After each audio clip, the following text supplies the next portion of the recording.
بسم اللہ الرحمن الرحیم۔ اعوذ باللہ من الشیطان الرجیم، بسم اللہ الرحمن الرحیم۔ عزیز طلبہ اکرام، آج ہم اصول الفقہ المظفر صدوم کا سبق نمبر 118 پڑھنے جا رہے ہیں، اور آج انشاءاللہ ہم بیان کریں گے کہ نہیں آیا فساد پر دلالت کرتی ہے، دلالت نہیں کرتی، کیونکہ ہم نے کل کے درس میں کہا تھا کہ ہم اس مقدمہ کے اندر تقریباً 4 طرح کی اصطلاحات کی وضاحت کریں گے۔ کل کے درس میں ہم نے اس بات کی وضاحت کی تھی کہ کلمہ دلالت سے ہماری مراد کیا ہے۔ آج ہم وضاحت کرنے جا رہے ہیں دوسری اصطلاح کی، جو کہ کلمہ نہیں کے بارے میں، کہ کلمہ نہیں سے ہماری مراد کیا ہے۔ مصنف فرماتے ہیں کہ ہم نے باب اوامر میں کہا تھا کہ امر کی 2 قسمیں ہیں، یا امر وجوبی ہوتا ہے یا امر استحبابی ہوتا ہے، لیکن جب لفظ امر بولا جاتا ہے تو وجوب کی جانب تبادر ہوتا ہے، البتہ تبادر حکم عقل سے ثابت ہوتا ہے، وجوب مولوی نے یعنی مولا کی جانب سے ہمیں معلوم نہیں، بلکہ ہماری عقل اس بات کو بیان کرتی ہے کہ جب بھی امر بیان کیا جائے تو وہاں پر ہمیشہ وجوب مراد لیا جاتا ہے، استحباب کو مراد نہیں لیا جاتا۔ پھر امر وجوبی کی 2 قسمیں ہیں، یا وہ نفسی ہوتا ہے یا وہ غیری ہوتا ہے۔ مطلب اطلاق امر سے ہمیشہ نفسی متبادر ہوتا ہے، جب بھی امر کا صیغہ بولا جاتا ہے تو اس سے واجب نفسی مراد ہوتا ہے، واجب غیری مراد نہیں، کہ یہ بذات خود اپنی وجہ سے واجب ہے،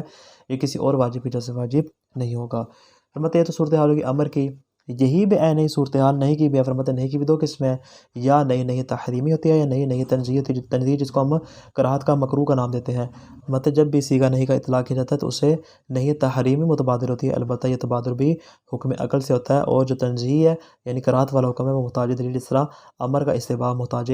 دلیل ہے۔ اس باب میں فرماتے ہیں نہیں کا یہی معنی تحریمی مراد ہے، یعنی یہاں پہ جو ہم بات کر رہے ہیں کہ آیا نہیں فساد کا تقاضا کرتی ہے نہیں کرتی، فرماتے ہیں اسے ہماری مراد یہی نہیں تحریمی ہے، اور اس کی 2 قسمیں ہیں، یا وہ نہیں نفسی ہوتی ہے یا وہ نہیں تحریمی غیری ہوتی ہے۔ سوال یہ ہے کہ محل بحث میں آیا نہیں اپنی تمام اقسام کے ساتھ شامل ہے، یعنی کیا مطلب، یعنی نہیں تحریمی بھی ہو، تنزیہی بھی ہو، اس طرح نہیں نفسی بھی ہو اور غیری بھی، آیا چاروں کی چاروں قسمیں بحث میں شامل ہے،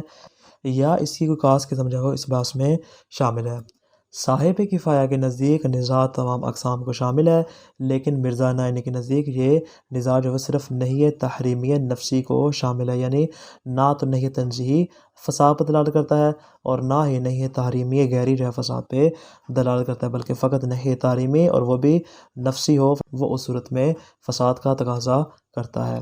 مصنف مرزا نائینی سے فرماتے ہیں کہ آپ کا نظریہ الگ ہے اور محل نزاع الگ ہے۔ نہیں ٹھیک ہے، آپ کا نظریہ ہم قبول کرتے ہیں، لیکن فرماتے ہیں آپ کے نظریے کا اس محل نزاع والی بات کے ساتھ کوئی تعلق نہیں ہے۔ کیوں؟ اس لیے کہ اگر صرف نہیں تحریمی نفسی موجب فساد ہے تو اس کا مطلب یہ تو نہیں ہے کہ ہم نہیں کی دیگر اقسام کو اپنے محل بحث سے ہی خارج کر دیں۔ بھائی محل بحث میں تو آپ کم سے کم اس کو شامل رکھیں، وہ الگ بات ہے کہ موجب فساد ہم صرف ایک کو قرار دیں اگرچہ باقیوں کو قرار نہ دیں، لیکن فرماتے ہیں کہ اس کا مطلب ہرگز نہیں ہے کہ ان کو اپنی بحث سے ہی خارج قرار دے دیا جائے۔ لہٰذا فرماتے ہیں نزاع تمام کی تمام اقسام کو شامل ہے، چاہے نہیں تحریمی ہو، تنزیہی ہو، نفسی ہو یا غیری ہو، اور صاحب کفایہ کا قول یہاں پہ درست شمار ہوتا ہے۔ یہ ہو گیا دوسری اصطلاح کلمہ نہیں کے بارے میں۔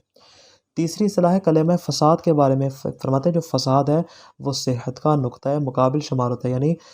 فساد ہوتا ہے وہ صحت کے مقابلے میں بولا جاتا ہے، لیکن یہ تقابل کی کون سی قسم ہے؟ مطلب اس میں اختلاف پایا جاتا ہے۔ بعض کے نزدیک یہاں پہ تقابل تناقض پایا جاتا ہے، کیا مطلب ایک امر وجودی ہے جس کو ہم صحت کا نام دیتے ہیں، اور دوسرا امر عدمی ہے جس کو ہم فساد کا نام دیتے ہیں، لیکن بعض کے نزدیک یہاں پہ تقابل تضاد پایا جاتا ہے، یعنی کیا مطلب الضدین لا یجتمعان، کے ضدین جو ہوتی ہیں ایک جگہ پہ جمع نہیں ہو سکتی۔ فرماتے ہیں دوسرا قول آ گیا۔ تیسرا قول ہمارے پاس ہے مرزا نائینی کا، کہ جن کی اتباع مصنف نے بھی کی، اور کیا فرماتے ہیں کہ ان میں تقابل ملکہ اور عدم ملکہ پایا جاتا ہے، یعنی کیا مطلب، جس طرح ہم نے پہلے کہا تھا کہ جو صحت ہے وہ ملکہ ہے اور فساد کے عدم ملکہ ہے، تو عدم ملکہ کا حکم وہاں پہ لگایا جائے گا جہاں پہ ملکہ کی صلاحیت موجود ہوگی۔ وہ الگ بات ہے کہ ہر چیز میں صحت و فساد کا معنی اسی اعتبار سے ہوگا۔ اگر متکلمین کی بات کریں تو ان کے یہاں صحت و فساد کا معنی اور ہے، اگر ہم اصولیوں کی بات کریں تو ان کے یہاں معنی اور ہے، اگر ہم معاملات میں دیکھیں تو وہاں پہ صحت و فساد کا معنی اور ہے، یعنی اسی چیز کے اعتبار سے صحت و فساد کا معنی ہوگا۔ پس جہاں پہ صحت ممکن ہوگی وہاں پہ فساد کا حکم بھی لگانا ہمارے لیے ممکن ہوگا۔ اصولیوں کے نزدیک بیان کریں، ہم فرماتے ہیں ہماری مراد جو وہ تمام معنی نہیں ہے، یعنی دیگر افراد نے صحت و فساد کا کیا معنی کیا، فرماتے ہیں مد نظر نہیں، چونکہ ہم علم اصول بیان کر رہے ہیں لہٰذا اصولیوں کے نزدیک فرماتے ہیں ہم دیکھیں گے صحت اور فساد کا معنی کیا ہے۔ فرماتے ہیں اصولیوں کے ہاں صحت کا معنی یہ ہے کہ عمل کا مأمور بہ کے مطابق ہونا، کہ جس میں تمام اجزاء و شرائط موجود ہوں، اس طرح کہ اس کا قضا یا ادا کی صورت میں اعادہ کرنے کی ضرورت نہ ہو، یعنی جیسے مولا نے حکم دیا جو شرائط اور جو اجزاء اس میں معتبر تھے اسی کے مطابق اگر آپ نے عمل انجام دیا ہے یعنی ہم یہ کہہ سکتے ہیں مکلف کے عمل کا مأمور بہ کے مطابق ہونا صحت کو وجود دیتا ہے، یعنی عمل یہاں پہ صحیح شمار ہوگا۔ مثال کے طور پہ اگر نماز کے 11 اجزاء ہیں تو اس کی دیگر شرائط بھی ہیں، فرماتے یہ اجزاء اور شرائط جب موجود ہوں گے تو کہا جائے گا کہ اس کا عمل چونکہ مأمور بہ کے مطابق ہے لہذا اس کی عبادت بھی صحیح ہوگی۔ یہ ہوگا صحت کا معنی۔ اور فساد کا معنی یہ ہے کہ یعنی عمل کا اجزاء اور شرائط کے اعتبار سے مأمور بہ کے مطابق نہ ہو، کوئی ایک شرط وہاں پہ موجود ہے، کئی شرائط موجود نہ ہو، کوئی ایک جز نہ ہو یا کئی اجزاء موجود نہ ہو، فرماتے ہیں کہ جب یہ موجود نہیں ہوگا تو ہم کہیں گے اس کی عبادت کیا ہوگی؟ فاسد شمار ہوگی۔ اس کا لازمہ کیا ہوگا کہ عمل کا قضا یا ادا کی صورت میں اعادہ کیا جائے گا۔ یہ باتوں کی عبادت کی معاملے میں صحت کا مطلب کیا ہے؟ فرماتے ہیں معاملے میں صحت سے مراد یہ کہ جس میں معتبر اجزاء اور شرائط موجود ہوں کہ جو اس معاملہ کے اثرات کو مترتب کرنے کا موجب بنے، اور فساد کا مطلب یہ ہے کہ جس کے اثرات وہاں پر مترتب نہ ہوں۔ عبارت پہ غور کیجیے گا۔ فرماتے ہیں الثانی النہی، ہم نے کہا تھا ہم 4 طرح کی اصطلاحات کی وضاحت کریں گے۔ دوسری اصطلاح جو ہے وہ خود کلمہ نہی کے بارے میں، فرماتے ہیں ان کلمۃ النہی ظاہرۃ کما تقدم فی خصوص الحرمہ، فرماتے ہیں نہی کا جو معنی ہے وہ کس میں ظہور رکھتا ہے؟ خود حرمت میں ہی ظہور رکھتا ہے۔ وقلنا هناك ان هذا الظہور لیس من جہت الوضع، یہ جو نہی سے معنی تحریمی سمجھ میں آ رہا ہے، فرماتے ہیں یہ اس کا معنی وضعی نہیں ہے بلکہ بل بمقتضی حکم العقل، عقل اس بات کو واضح کرتی ہے کہ نہی کا جو معنی ہے وہ معنی عقلی ہے، یعنی جو کہ حرمت اور تحریم ہے۔ اما نفس الکلمۃ من جہت الوضع فهي تشمل النہی التحریمی والنہی التنزیہی، فرماتے ہیں خود کلمہ نہی کو دیکھیں تو وضع کے اعتبار سے اس کو بنایا گیا ہے نہی تحریمی اور نہی تنزیہی دونوں کے لیے۔ نہی تنزیہی سے مراد کیا؟ یعنی الکراہہ، یعنی حرمت کو بھی اور کراہت دونوں کو بھی شامل ہے، یعنی اس کا جو نہی کا اعلیٰ ترین مرتبہ ہوگا وہ تحریم ہوگی اور جو اس کا کمتر پستر مرتبہ ہوگا وہ تنزیہ ہوگی یعنی کراہت ہوگی۔ ولعل کلمۃ النہی فی مثل عنوان المسألۃ لیس فیہا ما یقتضی عقلا ظہورها فی الحرمہ، فرماتے ہیں یہاں پر شاید جو عنوان مسئلہ میں لفظ نہی استعمال کیا گیا ہے لیس فیہا ما یقتضی عقلا ظہورها فی الحرمہ، شاید اس سے مراد فقط اس کے ظہور عقلی والی ہماری مراد نہ ہو، یعنی فقط معنی خصوص جو ہے وہ حرمت عقلی وہ ہماری مراد نہ ہو۔ فلا بأس من تعمیم النہی فی العنوان لکل من القسم، فرماتے پاس اس میں کوئی حرج نہیں اگر ہم نہی کے عنوان کو تھوڑی وسعت دیں اور عقلی کے علاوہ اگر ہم لفظ کے ذریعے جو ہمیں نہیں سمجھ میں آ رہی ہے الفاظ کے ذریعے مت ان دونوں کو ہم شامل کر لیں گے، الفاظ بھی اس میں شامل ہو جائیں گے، حکم عقل بھی اس میں شامل ہو جائیں گے۔ بعد ان کان النزاع قد وقع فی کل منہما، بعد اس کے کہ نزاع اس کی دونوں قسموں میں واقع چاہے نہی تحریمی ہو یا نہی تنزیہی ہو۔ اسی طرح فرماتے ہیں نہی تحریمی کی 2 قسمیں ہیں وہ بھی اس میں شامل ہو جائیں گی۔ آگے اسی بات کو بیان کر رہے ہیں وَكَذَلِكَ كَلِمَةُ النَّهْيِ بِإِطْلَاقِهَا ظَاهِرَةٌ فِي خُصُوصِ الْحُرْمَةِ النَّفْسِيَّةِ دُونَ الْغَيْرِيَّةِ، فرماتے اسی طرح جب بھی کلمہ نہی کو بولا جاتا ہے تو اس کے اطلاق سے ہمیں خصوصاً حرمت نفسی سمجھ میں آتی ہے، حرمت غیری سمجھ میں نہیں آتی۔ سر امر میں کہا تھا کہ امر سے وجوب نفسی سمجھ میں آتا ہے، اس کا وجوب غیری سمجھ میں نہیں آتا، یہی صورتحال نہیں میں بھی ہے۔ وَلَكِنَّ النِّزَاعَ أَيْضًا وَقَعَ فِي كُلِّ مِنْهُمَا، لیکن فرماتے ہیں یہاں پہ نزاع صرف ایک قسم میں نہیں ہے بلکہ جس طرح حرمت نفسی میں نزاع ہے ویسے حرمت غیری بھی ہمارے بحث میں شامل ہوگا۔ فَإِذًا يَنبَغِي تَعْمِيمُ كَلِمَةِ النَّهْيِ فِي الْعِنْوَانِ لِلتَّحْرِيمِ وَالتَّنزِيهِ وَلِلنَّفْسِ وَالْغَيْرِ، فرماتے ہیں نہی کا عنوان اپنی چاروں اقسام کو شامل ہوگا، نہی تحریمی کو بھی، نہی تنزیہی کو بھی، نہی نفسی کو بھی، نہی غیری کو بھی، کما ثنا صاحب الکفایہ قدس سرہ، مطلب جیسا کہ صاحب کفایہ نے اسی انداز سے بیان کیا کہ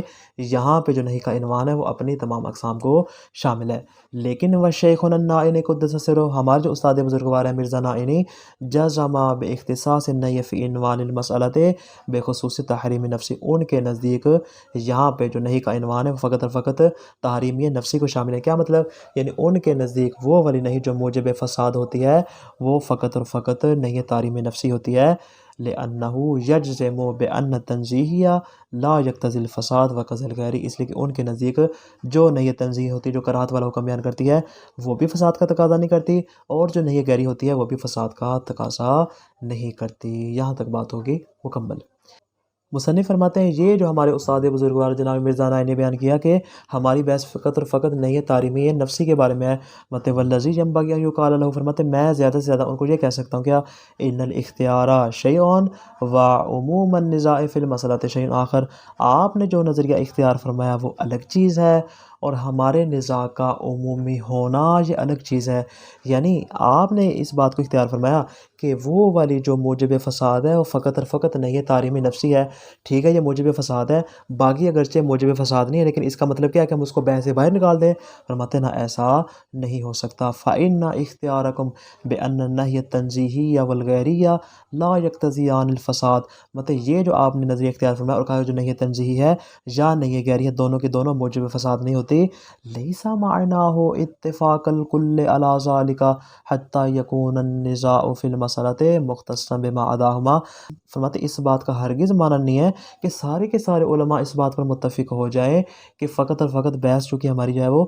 نہیں تعلیم نفسی کے بارے میں ہے، لہذا ان دونوں کو اٹھا کے کیا کرتے ہیں، بحث سے باہر نکال دیں، اور ہمارا نزاع جو ہے وہ ان دو صورتوں کے علاوہ یعنی نہیں تنزیہی اور نہیں غیری کے علاوہ فقط اور فقط نہیں تحریم نفسی کے ساتھ مختص ہو جائے۔ فرماتے ایسا ہرگز نہیں ہے۔ والمفروض ان هناك من يقول بان النهي التنزیہی والغیری یقتضی الفساد، فرماتے ہمارے پاس ایسے بزرگان کے اقوال موجود ہیں جو اس بات کا قائل ہے کہ نہیں تنزیہی اور نہیں غیری دونوں کے دونوں موجب فساد ہوتی ہیں۔ فرماتے پس اس اعتبار سے محل بحث میں شامل ہونا اور موجب فساد ہونا الگ الگ چیزیں شمار ہوتے ہیں۔ فتعمیم کلمۃ النہی فی العنوان هو الاولی، فرماتے پس یہاں پہ جو کلمہ نے استعمال کیا گیا ہے وہ تمام کی تمام قسموں کو شامل ہوگا، اور میرے نزدیک یہی بہتر ہے۔ یہاں تک بات ہوگی مکمل کلمہ نہیں کے حوالے سے۔ تیسری اصطلاح جو ہم نے کہا تھا ہم وضاحت کریں گے وہ ہے فساد۔ فرماتے فساد سے مراد کیا ہے؟ ان الفساد کلمۃ ظاہرۃ المعنی، فرماتے ہیں فساد ایسا کلمہ ہے کہ جس کا معنی ظاہر ہے، مراد کیا ہے؟ والمراد منہا ما یقابل الصحہ، مطلب اس سے مراد وہ والی چیز مراد ہے جو کہ صحت کے مقابلے میں آتی ہے، صحت اور فساد ایک دوسرے کے مقابلے میں آتی ہیں، البتہ تقابل العدم والملکۃ الاصح، فرماتے اگرچہ مسئلے میں دیگر اقوال بھی موجود ہیں لیکن میرے نزدیک قول صحیح یہ ہے کہ یہ ان کے درمیان تقابل ملکہ اور عدم ملکہ پایا جاتا ہے، جیسا کہ استاد بزرگوار شیخ مرزا نائی نے اس بات کو بیان کیا ہے۔ نہ تقابل تناقض اور تقابل نقیضین پایا جاتا ہے، نہ ہی تقابل ضدین پایا جاتا ہے، بلکہ تقابل ملکہ اور عدم ملکہ پایا جاتا ہے۔ وعلیہ، فرماتے پس اس بنا پر فما لہ قابلیت ان یکون صحیحا یصح ان یتصف بالفساد، فرماتے پس ہر وہ مقام جہاں پہ اس چیز کے صحیح ہونے کی اہلیت اور صلاحیت موجود ہوگی جس کو ہم صحت کے ساتھ متصف کر سکیں گے اور جس کو ہم صحیح کہہ سکیں گے، فرماتے وہاں پر ہی ممکن ہوگا کہ ہم اس کو فساد کے ساتھ متصف کر سکیں، یعنی دونوں ایک دوسرے کے ساتھ، جہاں پہ ملکہ ممکن ہوگا وہاں پہ عدم ملکہ بھی ہوگا، جہاں پہ ملکہ ممکن نہیں ہوگا وہاں پہ عدم ملکہ بھی ممکن نہیں ہوگا۔ وما لیس لہ ذلک لا یصح وصفہ بالفساد، فرماتے جہاں پر صحت کا ہونا درست نہیں ہوگا وہاں پہ اس کو فساد کے ساتھ بھی متصف کرنا درست شمار نہیں ہوگا۔ پہلی بات۔ دوسری بات یہ ہے کہ وصحۃ کل شیء بحسبہ، فرماتے ہیں ہر چیز کی صحت اسی کے اعتبار سے ہوتی ہے۔ فمعنی صحت العبادت مطابقتها لما هو المأمور به من جہت تمام اجزائها وجمیع ما هو معتبر فیہا، فرماتے ہیں کہ عبادت کے صحیح ہونے کا معنی یہ ہے کہ اس کا مأمور به کے مطابق ہونا، اس اعتبار سے کہ اس میں تمام اجزاء اور جو کچھ بھی اس میں معتبر ہے وہ پایا جاتا ہے، جیسے مولا نے حکم دیا جس طرح مأمور به ہے ویسے ہی عمل مکلف ہوگا، تب ہم کہیں گے اس کی عبادت صحیح ہے۔ ومعنی فسادها عدم مطابقتها له من جہت نقصان فیہا، اور اس کے فاسد ہونے کا مطلب یہ ہے کہ عمل مکلف کا اس کے مأمور به کے مطابق نہ ہونا، کیوں؟ اس لیے کہ اس میں اجزاء میں سے شرائط میں سے کوئی چیز کم ہو۔ ولازم عدم مطابقتها لما هو مأمور به عدم سقوط الامر و عدم سقوط الاداء والقضاء، فرماتے ہیں عمل مکلف کا مأمور به کے مطابق نہ ہونے کا لازمہ کیا ہوگا کہ امر بھی ساقط نہیں ہوگا اور اس کے ذمے سے ادا اور قضا بھی ساقط نہیں ہوگی، بلکہ اس کو عمل کا ہر حال میں اعادہ کرنا پڑے گا جب ہم اس کے فساد کی گفتگو کریں گے۔ یہ تو بات ہوگی عبادت میں۔ ومعنی صحت المعاملات، اور معاملہ کے صحیح ہونے کا مطلب کیا ہے؟ مطابقتها لما هو المعتبر فیہا من اجزاء و شرائط و نحوها، مطلب ان تمام اجزاء اور تمام شرائط اس کے علاوہ دیگر چیزیں جو اس معاملے میں معتبر ہیں اس کے ساتھ اس کا مطابقت رکھنا، جس انداز سے اس نے معاملہ طے کیا تب ہم کہیں گے اس کا معاملہ صحیح ہے۔ ومعنی فسادها عدم مطابقتها لما هو معتبر فیہا، اور اس معاملے کے فساد ہونے کا مطلب یہ ہے کہ جو معاملہ اس نے انجام دیا ہے وہ اپنی تمام صلاحیت چونکہ معتبر نہیں ہے، اس میں کوئی ایک شرط کم ہے کوئی جز کم ہے، لہذا اس کا معاملہ فاسد شمار ہوگا۔ البتہ ولازم عدم مطابقتها عدم ترتب اثرها المرغوب فیہا علیہا، فرماتے اس کے انجام دیے گئے معاملے کا اس معمور بہ کے مطابق انجام نہ پانے کا لازمہ کیا ہوگا کہ اس کے جتنے بھی آثار ہیں وہ اس کے اوپر مترتب نہیں ہوگا۔ کون سے آثار میں نے بیانیہ؟ من نحو النقل والانتقال، نقل و انتقال نہیں ہوگا، بیع و شراء جب درست نہیں ہے تو پھر وہاں پہ